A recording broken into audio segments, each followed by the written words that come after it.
you something, you don't get ahead in life by being the nice guy who's always bending over backward for people. Being nice isn't the same as being kind. Niceness often comes at the expense of your time, your goals, and even your respect. It's time to stop being nice and start being real. People will treat you how you allow them to treat you. If you're the type who's constantly saying yes to things you don't want to do, people will start assuming that's your default. It's not their fault, it's human nature. They see you as someone who will bend, someone who will compromise. And they take advantage of that.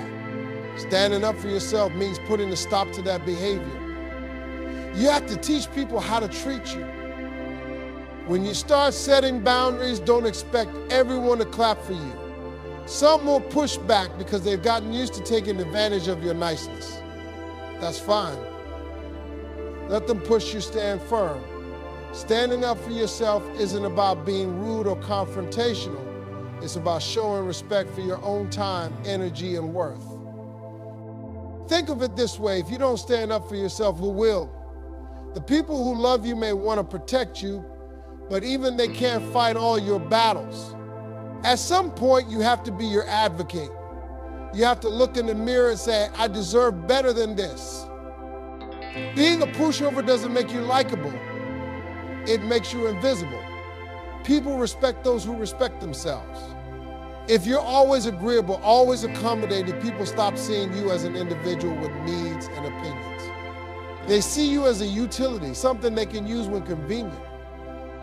Standing up for yourself also creates clarity in your relationships. When you draw a line, you see who's willing to respect it. The ones who genuinely care about you will understand your boundaries, while the ones who don't will fade away. And that's a blessing. Standing up for yourself isn't a one-time event. It's a lifestyle change. It requires practice and consistency. There will be moments when you'll second-guess yourself, but stay the course. Every time you assert yourself, you're strengthening your sense of self-worth. Let's be real, approval is a drug, and too many of us are addicted to it. From childhood, we're taught to seek validation, good grades, pats on the back, likes on social media. But here's the problem: living for approval puts your happiness in someone else's hands. And let me tell you, people are fickle. One day they love you, the next day they forget you exist. When you seek approval, you end up molding yourself into something you're not. You start acting, talking, and living in ways that you think will make others happy. But at what cost? The more you chase approval, the further you drift from your true self. Approval is temporary, but authenticity is forever. Think about the people you admire most. Are they the ones who follow the crowd, or are they the ones who stand out? True respect doesn't come from people pleasing. It comes from being unapologetically yourself. The moment you stop seeking approval is the moment you step into your power. Seeking approval also makes you vulnerable to manipulation. People can sense when you're desperate for their validation, and some will use it against you. They'll withhold compliments or affection to keep you in line. But when you stop caring about their approval, you take away their power over you. When you live for approval, you give others the steering wheel to your life. You let them dictate your choices, your priorities, and even your happiness. But when you take that wheel back, you start living on your terms. You do what feels right to you, not what looks good to others. Approval is fleeting, but self-respect is permanent. The world doesn't need more nice people who are afraid to rock the boat. It needs bold, authentic individuals who are unafraid to be themselves. When you stop seeking approval, you become unstoppable. Your values are your internal compass. They guide your decisions, your relationships, and your life's direction. But when you're too focused on being nice, you start compromising on those values. You say yes to things that go against your principles because you don't want to offend anyone. Over time, this erodes your sense of self. Being clear about your values means knowing what matters most to you. It's about identifying your non-negotiables the things you're unwilling to compromise on no matter what. This clarity gives you strength. It allows you to make decisions confidently, even when others don't agree. When you live by your values, you attract people who align with them and repel those who don't. This might mean losing some friendships or relationships, but that's okay. It's better to be alone than surrounded by people who don't respect your beliefs. Living by your values doesn't mean forcing them on others. It means honoring them in your own life. For example, if honesty is a core value for you, don't engage in gossip or deceit, even if it's an easy or popular thing to do. Your actions should reflect your principles. Values also act as a filter for opportunities. Not every opportunity is meant for you, and that's fine. When you're clear about your values, you can say no to things that don't align with your purpose. This focus prevents you from spreading yourself too thin. Being clear about your values also strengthens your self-esteem. When you act in alignment with your beliefs, you feel good about yourself. This inner confidence radiates outward, making you a magnet for like-minded individuals. Compromising your values might make you nice at the moment, but it will make you miserable in the long run. Be true to yourself, and the rest will fall into place. Gratitude feels nice, but respect is essential. People often confuse the two, thinking that if someone thanks them, it means they're valued. But here's the truth: gratitude can be superficial. Respect is deeper. It's the acknowledgement of your boundaries, your worth, and your presence. When you focus too much on being nice, you settle for gratitude and miss out on earning respect. Demanding respect doesn't mean being aggressive or rude. It means showing up in a way that commands attention and consideration. It's about how you carry yourself, your tone, your posture, and your words. If you don't take yourself seriously, no one else will. When you walk into a room, your energy should communicate that you're not someone to be dismissed. Nice people often go unnoticed because they blend in too much. They shrink themselves, thinking it's the polite thing to do. But shrinking doesn't make you likable. It makes you invisible. Respect comes when you stand tall, take up space, and own your value. Stop being afraid to voice your opinions or take credit for your work. Respect yourself first, and others will follow. When you let people walk all over you, they might thank you for your helpfulness, but inside they see you as a doormat. And here's the kicker: they might even start resenting you because your niceness makes them feel guilty or superior. Demanding respect means putting an end to that dynamic. It's telling people, this is my line and I won't let you cross it.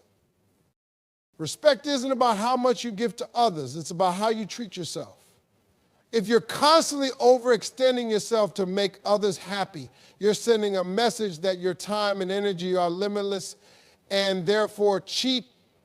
But when you set boundaries, you teach people to value your contributions. Gratitude fades, but respect sticks. Someone might thank you for a favor and forget it the next day. But when they respect you, it changes how they interact with you forever. They approach you differently, speak to you differently, and even think about you differently. Respect doesn't come from asking nicely, it comes from showing strength.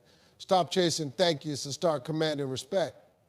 When you prioritize being respected over being liked, you gain both clarity and control in your relationships. How many times have you felt the need to justify a simple no? You don't want to go out tonight, and suddenly you're giving a 5-minute monologue about why you're too tired or busy. Let me tell you something: over-explaining is a trap. It makes you look unsure of yourself, and it opens the door for people to argue with you. When you over-explain, you're essentially asking for permission, but you don't need anyone's approval of your life. No is a complete sentence. I can't is a valid excuse. You don't owe anyone a detailed breakdown of your decisions, especially if those decisions are about protecting your peace or prioritizing your goals. Think about why you feel the need to explain yourself. Is it because you're afraid of being misunderstood? Or maybe you want to avoid conflict. Whatever the reason, over-explaining usually comes from a place of insecurity. The more confident you are in your choices, the less you'll feel the need to justify them. Over-explaining also makes you an easy target for manipulation. When you give too much information, people can use it against you. They'll poke holes in your reasoning or guilt trip you into changing your mind. The less you say, the harder it is for them to argue with you. You have the right to make decisions without broadcasting your thought process. If someone doesn't understand your choices, that's on them, not you. Your job isn't to make everyone comfortable, it's to stay true to yourself. Simplicity is power. When you keep your explanations short and sweet, you project confidence and clarity. Over-explaining drains your energy. Every time you go into unnecessary detail, you're spending emotional and mental energy that could be better used elsewhere. Save that energy for things that matter, like your goals, passions, and personal growth. The next time you're tempted to over-explain, pause and ask yourself, do I need to say all this? Most of the time, the answer is no. Say what you mean what you say, and leave it at that. Your time is your most precious resource. You can make more money, but you can't make more time. Yet, when you're too focused on being nice, you end up giving your time away like it's free. You say yes to things you don't care about, spend hours fixing other people's problems, and leave no time for yourself. That has to stop. Start by looking at how you spend your day. How many hours are dedicated to things that move you closer to your goals? How much time do you waste on people who don't appreciate your efforts? Recognizing the value of your time is the first step toward taking control of it. When you value your time, others will too. If you're always available, people start to assume you have nothing better to do. But when you set limits and protect your schedule, you send a message that your time is worth something. It's not about being rude, it's about being selective. Think of your time as a bank account. Every hour is like $1. Would you spend your money on things that don't bring you any value? Then why are you spending your time on activities or people that drain you? Budget your time wisely and invest it where it matters most. Nice people often feel guilty for prioritizing themselves, but guilt is a trap. Taking care of yourself isn't selfish, it's necessary. If you don't set aside time for your growth and happiness, you'll burn out. And when you're burned out, you're no good to anyone, not even the people you're trying to be nice to. Valuing your time also means learning to delegate or say no when necessary. You can't do everything and you shouldn't try. Let go of the idea that you have to be everything for everyone. Focus on what's important to you and let the rest go. Every time you say yes to something, you're saying no to something else. Make sure yeses are worth it. Protect your time fiercely because once it's gone, you can't get it back. Conflict isn't comfortable, but it's necessary. The truth is when you focus too much on being nice, you avoid conflict at all costs. You hold back your opinions, suppress your feelings, and go along with things you don't agree with just to keep the peace. But let me tell you something, peace built on silence and resentment isn't real peace. It's a ticking time bomb.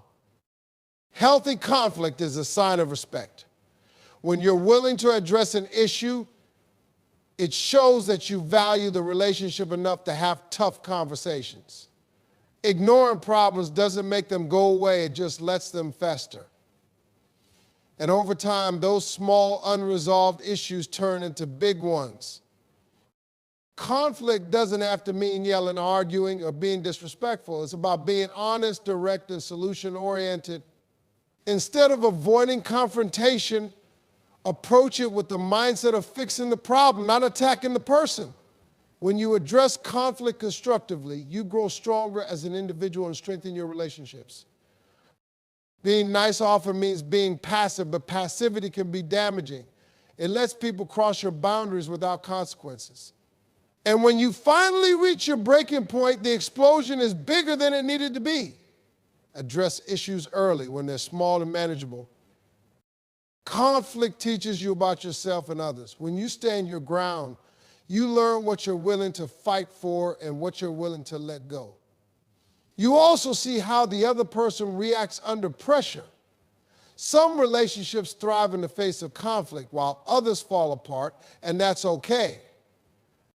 Don't confuse avoiding conflict with being kind. Real kindness is being honest even when it's uncomfortable. It's telling someone the truth they need to hear, not the lie they want to hear. When you face conflict head on, you show strength, integrity, and courage. The next time you attempt to stay silent to avoid conflict, ask yourself, is this worth sacrificing my peace of mind for? Most of the time, the answer will be no. Speak your truth, stand your ground, and let the chips fall where they may.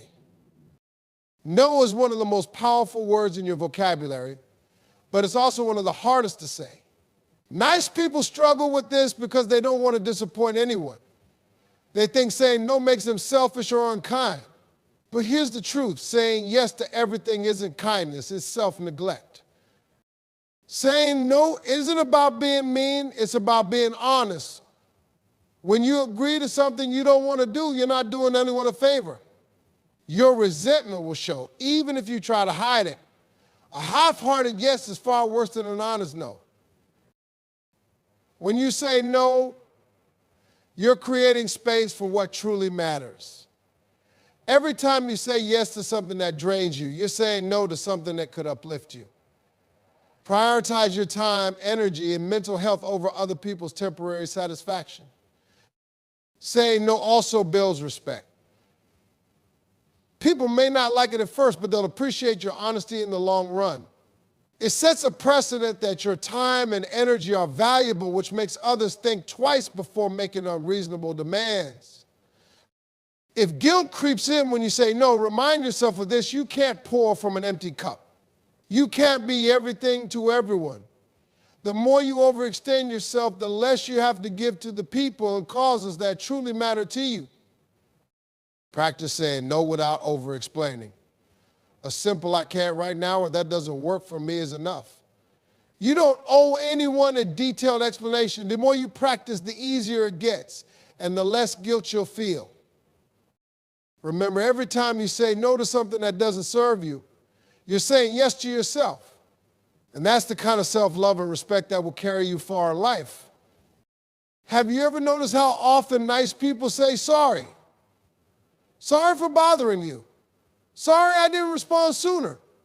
Sorry for being upset. Stop that. Apologizing for things that aren't your fault weakens your presence and makes you seem unsure of yourself. An apology should be reserved for when you've done something wrong. If you're constantly apologizing for things outside your control, you're not being kind, you're undermining yourself. People will start to see you as someone unsure, insecure, and easy to dismiss. Apologizing unnecessarily also shifts the blame onto you. If someone else is at fault or the situation is neutral, why are you taking responsibility? It's not your job to smooth over every awkward moment or inconvenience. Let people own their part of the situation. There's a difference between being polite and being a pushover. Saying "excuse me" or "thank you" is polite. Saying "sorry for everything" is unnecessary.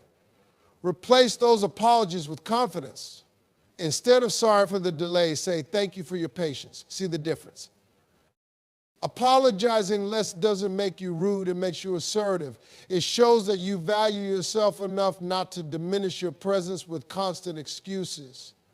People respect those who stand tall, not those who constantly shrink. If you struggle with over-apologizing, start small. Catch yourself before saying sorry and ask if it's really necessary. Over time, you'll break the habit and feel more confident in your interactions. Stop apologizing for being yourself. Stop apologizing for having boundaries. Stop apologizing for taking up space. You have just as much right to be here, to speak up, and to exist as anyone else. Being needed feels good, doesn't it? It strokes your ego, makes you feel important, and gives you a sense of purpose. But let me be real with you. Being needed and being valued are two very different things. When people need you, they're thinking about what you can do for them. When they value you, they're thinking about who you are. Being too nice often puts you in the needed category. You're the go-to person for favors, the one who always says yes and the one who's always available. But ask yourself, are these people showing you the same